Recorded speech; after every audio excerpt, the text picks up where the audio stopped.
Hello, welcome to Neekuttees vlog. ഇന്ന് നമ്മൾ റവ കൊണ്ടുള്ളൊരു ഐറ്റമാണ് തയ്യാറാക്കാൻ പോകുന്നത്. റവ കൊഴുക്കട്ട. അതിന് വേണ്ടിയിട്ട് ആദ്യം തന്നെ 1.5 കപ്പ് റവ എടുത്തിട്ടുണ്ട്. 1.5 കപ്പ് റവയ്ക്ക് 3 കപ്പ് വെള്ളം എന്നുള്ളതാണ് കേട്ടോ കണക്ക്. ഇനി വെള്ളം തിളച്ച് വരുമ്പോൾ അതിലേക്ക് ഈ റവ ഇട്ട് കൊടുക്കുക. അതിന് ശേഷം നന്നായി ഇളക്കി യോജിപ്പിക്കുക. റവയ്ക്ക് ആവശ്യമായിട്ടുള്ള ഉപ്പ് ആദ്യം നമ്മൾ ഈ വെള്ളത്തിൽ ഇട്ടിട്ടുണ്ട് കേട്ടോ. ഇനി നല്ല രീതിയിൽ കുഴച്ച് അത് ഈ ഒരു പരുവത്തിലാക്കി എടുക്കണേ. ഇനി ഇത് തണുത്തതിന് ശേഷമേ നമുക്കിത് ഉരുളകളാക്കി എടുക്കാൻ കഴിയുള്ളൂ കേട്ടോ. ഇതാണ് ആ മാവിൻ്റെ പരുവം. ഇങ്ങനെയായി വരണം. ഇനി മാവ് തണുത്തതിന് ശേഷം നമുക്ക് കുഴച്ചെടുക്കാം.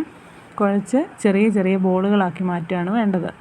അപ്പോൾ അടുത്തതായിട്ട് നമ്മൾ ചെയ്യാൻ പോകുന്നത് അതിലേക്ക് വേണ്ട അതിൻ്റെ ഫില്ലിങ് തയ്യാറാക്കണം. അതിനു വേണ്ടി നമ്മൾ ഒരു പാത്രത്തിൽ ശർക്കര പാനി തിളയ്ക്കാനായിട്ട് വെച്ചിട്ടുണ്ട്.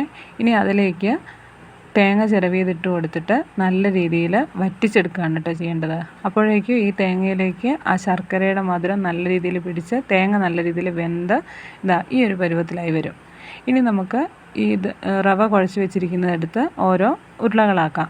ഇനി ഈ ഉരുളയുടെ ഉള്ളിലാണ് നമ്മൾ ഈ ഫില്ലിങ് നിറയ്ക്കാൻ പോകുന്നത്. ആദ്യം ഉരുളകളെല്ലാം ആക്കി വെച്ചിട്ടുണ്ട്. ഇനി അതിൽ നിന്ന് ഓരോന്നായിട്ട് എടുത്ത് അതിൻ്റെ നടുവശത്ത് നമ്മളിങ്ങനൊരു കുഴി ഉണ്ടാക്കുക. അങ്ങനെ വിരൽ വെച്ച് കുഴിച്ചതിന് ശേഷം ഈ കുഴിയിലേക്കാണ് നമ്മൾ ഇപ്പോൾ തയ്യാറാക്കി വെച്ചിരിക്കുന്ന ആ തേങ്ങയുടെ ഫില്ലിങ് നിറയ്ക്കേണ്ടത്.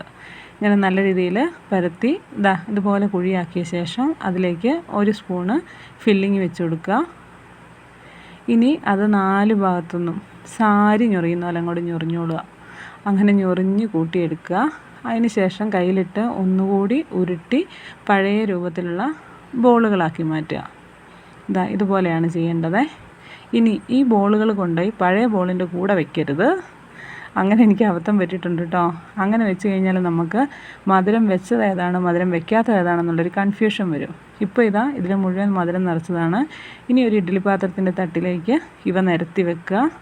നല്ല രീതിയിൽ ആവി കയറട്ടെ. ആദ്യം തന്നെ ഇഡ്ഡലി പാത്രത്തിൻ്റെ തട്ടിൽ നമ്മൾ കുറച്ച് വെളിച്ചെണ്ണ തേച്ചിട്ടുണ്ടാവണേ, അല്ലെങ്കിൽ ഇത് തമ്മിൽ ഒട്ടിപ്പിടിക്കും. അങ്ങനെ നല്ല രീതിയിൽ ആവി കയറാനായിട്ട് വെച്ചിട്ടുണ്ട്.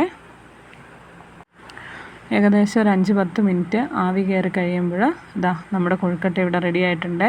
ഇടയ്ക്ക് വേണമെങ്കിൽ മുകളിലുള്ള ഭാഗം താഴേക്കാക്കിയൊക്കെ ഒന്ന് മറിച്ചിട്ട് കൊടുക്കുക. അതിൻ്റെ ആവശ്യമില്ല. ആവി അതിൻ്റെ ഉള്ളിൽ തന്നെ നിറഞ്ഞു നിൽക്കുമ്പോൾ എല്ലാ ഭാഗവും നല്ല രീതിയിൽ തന്നെ വെന്തിട്ടുണ്ടാവും. ഇനി ഇത് നമുക്ക് ഒരു പ്ലേറ്റിലേക്ക് മാറ്റാം കേട്ടോ. നമ്മുടെ റവ കൊഴുക്കട്ട ഇവിടെ തയ്യാറായിട്ടുണ്ട്. ഇത് നല്ല സോഫ്റ്റ് ആയിട്ടുള്ള കൊഴുക്കട്ടയാണ് കേട്ടോ. നമ്മൾ സാധാരണ കൊഴുക്കട്ട ഉണ്ടാക്കുന്നതിനേക്കാളും അതിന് അരിപ്പൊടിയൊക്കെയാണല്ലോ ഉപയോഗിക്കൽ. അതിനേക്കാളും വളരെ സോഫ്റ്റ് ആയിട്ടുള്ളൊരു കൊഴുക്കട്ടയാണ് ഈ റവ കൊണ്ടുള്ള കൊഴുക്കട്ട. ഇനി നമുക്കിതൊന്ന് മുറിച്ച് നോക്കാം. ഞാൻ ഒരു കയ്യിൽ ഫോണും മറ്റേ കൈ കൊണ്ട് ഇത് മുറിക്കുകയും ചെയ്തിട്ടാണ് കേട്ടോ ഇതിങ്ങനെ ഷേപ്പ്ലെസ് ആയിട്ട് വന്നത്. നോക്കൂ, അതിൻ്റെ ഉള്ളിലുള്ള ഫില്ലിങ് ഇപ്പം നല്ല പെർഫെക്റ്റ് ആയിട്ട് മുറിച്ചിട്ടുണ്ട്. നല്ല ഭംഗിയില്ലേ കാണാൻ തന്നെ. ഇത് നമുക്ക് 4 മണി പലഹാരമായിട്ടോ ഇല്ലെങ്കിൽ മടിയന്മാർക്ക് രാവിലെ ബ്രേക്ക്ഫാസ്റ്റ് ആയിട്ടോ ഒക്കെ എടുക്കാം. വളരെ ടേസ്റ്റി ആയിട്ടുള്ള ഈ റവ കൊഴുക്കട്ട ഇഷ്ടമായവർ ട്രൈ ചെയ്യണേ. വീഡിയോ ലൈക്ക് ചെയ്യാൻ മറക്കണ്ട കേട്ടോ.